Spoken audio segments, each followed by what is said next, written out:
Hello दोस्तों, स्वागत है आपका स्टडी स्मार्ट स्टूडियो में। आज हम एनिशेंट हिस्ट्री में राजपूत राजवंश के बारे में पढ़ेंगे। राजपूत राजवंश में आज हम चंदेल वंश के इतिहास को जानेंगे। तो चलते हैं सेशन की ओर। चंदेल वंश। प्रतिहारों के पतन के बाद बुंदेलखंड में चंदेल वंश का उदय हुआ था और बुंदेलखंड का प्राचीन नाम जेजाक भुक्ती था। बुंदेलखंड या जेजाक भुक्ती में प्रतिहारों के पतन के बाद चंदेल वंश का उदय हुआ। इस वंश की स्थापना नन्नुक ने 831 ईस्वी में खजुराहो नामक स्थान पर की थी। चंदेल वंश की स्थापना किसने की थी? नन्नुक ने। इस वंश की राजधानी खजुराहो, कलिंजर और महोबा में थी। चंदेल वंश की राजधानी खजुराहो, महोबा और कलिंजर में थी। इस वंश की राजकीय भाषा संस्कृत थी और इस वंश के शासक जैन व सनातन धर्म के अनुयायी हुए थे। चंदेल वंश के बारे में हमें जानकारी इनकी अभिलेखों और साहित्यों से प्राप्त होती है। प्रमुख अभिलेख कौन कौन से हैं जिनसे हमें इनके बारे में जानकारी प्राप्त होती है? यह है महोबा व मऊ का लेख जो उत्तर प्रदेश से प्राप्त हुआ था, अजयगढ़ का लेख जो मध्य प्रदेश के पन्ना जिले से प्राप्त हुआ था, ढंगदेव का खजुराहो लेख जो मध्य प्रदेश से प्राप्त हुआ था और हमीरपुर का नैयोर लेख जो उत्तर प्रदेश से प्राप्त हुआ था। इसके अलावा कुछ प्रमुख साहित्य जैसे प्रबोध चंद्रोदय ग्रंथ, परमाल लाल रासू ग्रंथ, पृथ्वीराज रासू ग्रंथ और हसन निजामी के लेखों से इस वंश के इतिहास की जानकारी मिलती है। प्रबोध चंद्रोदय ग्रंथ की रचना श्री कृष्ण मिश्र कवि ने, परमाल रासू ग्रंथ की रचना जगनिक ने और पृथ्वीराज रासू ग्रंथ की रचना चंद्रवरदाई ने की थी। परमाल रासू ग्रंथ का केवल आला खंड ही शेष बचा है, बाकी के इसके भाग उपलब्ध नहीं हो पाए हैं। यह है चंदेल वंश के शासक। चंदेल वंश की स्थापना नन्नुक करता है। नन्नुक के बाद बागपति, जयशक्ति, विजयशक्ति, राहिल, हर्षदेव, यशुवर्धन, ढंगदेव, गंडदेव, विद्याधर देव शासक बनते हैं। विद्याधर देव के बाद विजयपाल, देववर्मन, कीर्ति सिंह, सुलक्षण वर्मन, जयवर्मन, पृथ्वीवर्मन, मदन वर्मन, यशुवर्मन और परमर्दी देव शासक बनते हैं। चंदेल वंश का अंतिम शासक परमर्दी देव था। इन सभी शासकों के बारे में जो भी महत्वपूर्ण पॉइंट है हम उनको नेक्स्ट स्लाइड में देखेंगे। नन्नुक। नन्नुक का शासनकाल 831 से 845 ईस्वी के मध्य में था। यह चंदेल वंश का संस्थापक था और यह इस वंश का पहला राजा था। नन्नुक ने अपनी राजधानी खजुराहो को बनाया था और खजुराहो को उस समय खजूर वाटिका व खजूर का बगीचा कहा जाता था। खजुराहो को उस समय खजूर वाटिका और खजूर का बगीचा कहा जाता था। नन्नुक प्रतिहार राजाओं के यहाँ सामंत था। नन्नुक प्रतिहार राजाओं के यहाँ सामंत था और इसी के समकालीन प्रतिहार शासक नागभट्ट थे। नन्नुक ने नृप और महापति की उपाधि धारण की थी। नन्नुक ने नृप और महापति की उपाधि धारण की थी। नन्नुक के बाद बागपति शासक हुआ। इसका शासनकाल 845 से 870 ईस्वी के मध्य में था। यह नन्नुक का पुत्र और उत्तराधिकारी था। बागपति भी नन्नुक के समान प्रतिहार राजाओं के यहाँ सामंत थे। इसने अपना राज्य विस्तार करके विंध्य क्षेत्र तक कर लिया था। बागपति के दो पुत्र जयशक्ति और विजयशक्ति थे। बागपति के बाद जयशक्ति शासक बनता है। इसका शासनकाल 870 से 885 ईस्वी के मध्य में था। जयशक्ति का वास्तविक नाम जीजाक था। इसने पूरे चंदेल साम्राज्य का नाम बदलकर जीजाक भुक्ती रख दिया था। जयशक्ति ने पूरे चंदेल साम्राज्य का नाम बदलकर जीजाक भुक्ती रख दिया था और जीजाक भुक्ती का वर्तमान नाम क्या है? बुंदेलखंड। जयशक्ति के बाद विजयशक्ति शासक बनता है। इसका शासनकाल 885 से 895 ईस्वी के मध्य में था। यह बागपति का पुत्र था और इसका वास्तविक नाम विजयक था। इसने अपने राज्य की रक्षा बाहरी आक्रमण से की थी। विजयशक्ति के बाद राहिल शासक बनता है। इसका शासनकाल 895 से 900 ईस्वी के मध्य में था। यह विजयशक्ति का पुत्र था और इसका वास्तविक नाम राहिल्ला था। राहिल का वास्तविक नाम क्या था? राहिल्ला। इसने महोबा को जीतकर चंदेल साम्राज्य का हिस्सा बनाया था।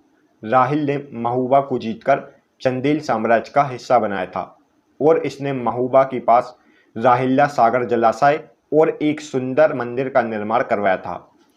राहिल ने महोबा के पास राहिल्ला सागर जलाशय का निर्माण करवाया था। राहिल के बाद हर्षदेव शासक बनता है।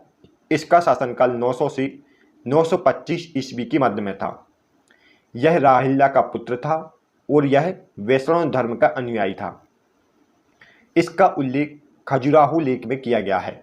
खजुराहो लेख में बताया गया है कि यह एक शक्तिशाली व स्वतंत्र सा राजा था, लेकिन इतिहासकार इस बात की पुष्टि नहीं करते हैं। खजुराहो लेख में हर्षदेव का वर्णन किया गया है, जिसमें उसे शक्तिशाली व स्वतंत्र राजा बताया गया था, लेकिन कुछ इतिहासकार इस बात को नहीं मानते हैं। हर्षदेव के बाद यशोवर्मन शासक हुआ। इसका शासनकाल 925 से 950 ईस्वी के मध्य में था। यह हर्षदेव का पुत्र था और इसका वास्तविक नाम लक्ष्मण वर्मा था। यशोवर्मन चंदेल वंश का प्रथम स्वतंत्र शासक माना जाता है। इसने प्रतिहार शासकों को पराजित किया और उनसे कालिंजर किला छीन लिया था। यशोवर्मन चंदेल वंश का प्रथम स्वतंत्र शासक माना जाता है। इसने प्रतिहार शासकों को पराजित करके उनसे कालिंजर किला छीन लिया था।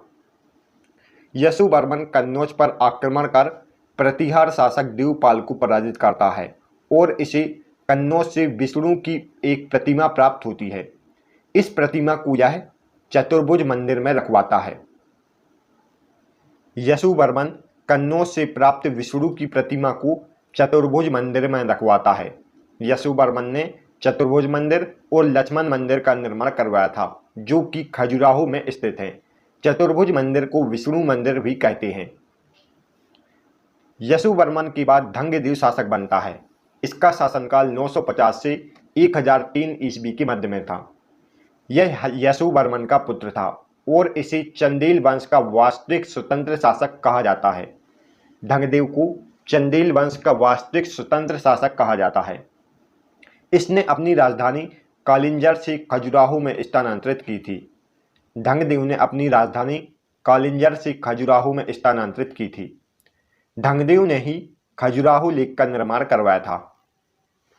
धंगदेव के न्यायाधीश का नाम भट्टकशूधर और प्रधानमंत्री का नाम प्रभास था।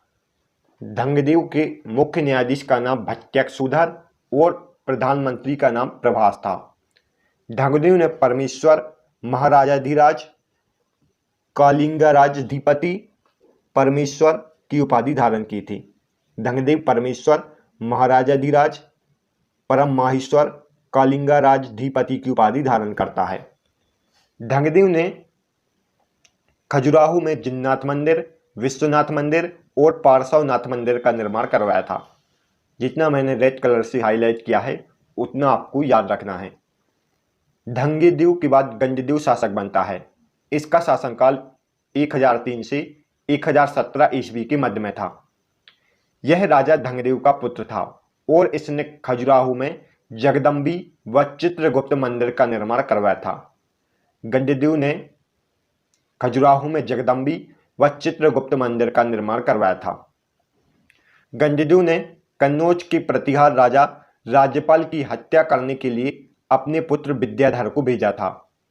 यह कन्नौज के प्रतिहार राजा राज्यपाल की हत्या अपने पुत्र विद्याधर के हाथों से करवा देता है।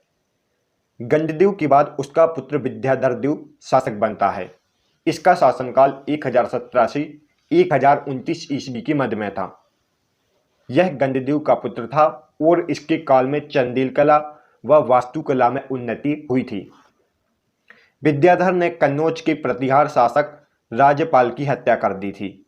ऐसा उसने क्यों किया था? क्योंकि इसने राज्यपाल ने महमूद गजनबी से बिना लड़े ही उसके सामने आत्मसमर्पण कर दिया था। इस कारण विद्याधर ने राज्यपाल की हत्या कर दी। विद्याधर ही अकेला ऐसा भारतीय नरेश था जिसने महमूद गजनबी की महत्वाकांक्षा का विरोध किया था। विद्याधर के बाद विजयपाल, देववर्मन, कीर्ति सिंह शासक हुए। कीर्ति सिंह के बारे में हम थोड़ा पढ़ लेते हैं। कीर्ति सिंह का शासनकाल 1007 से 1100 ईस्वी के मध्य में था। इसका वास्तविक नाम कीर्तिवर्मन था। कीर्ति सिंह विनयपाल और भुवन देवी का पुत्र था और इसने महोबा में कीर्ति सागर का निर्माण करवाया था। कीर्ति सिंह ने महोबा में कीर्ति सागर का निर्माण करवाया था। इसी के दरबार में श्री कृष्ण मिश्र रहते थे, जिन्होंने प्रबोध चंद्रदेव ग्रंथ की रचना की थी। कीर्ति सिंह के दरबार में श्री कृष्ण मिश्र रहते थे, जिन्होंने प्रबोध चंद्रदेव ग्रंथ की रचना की थी।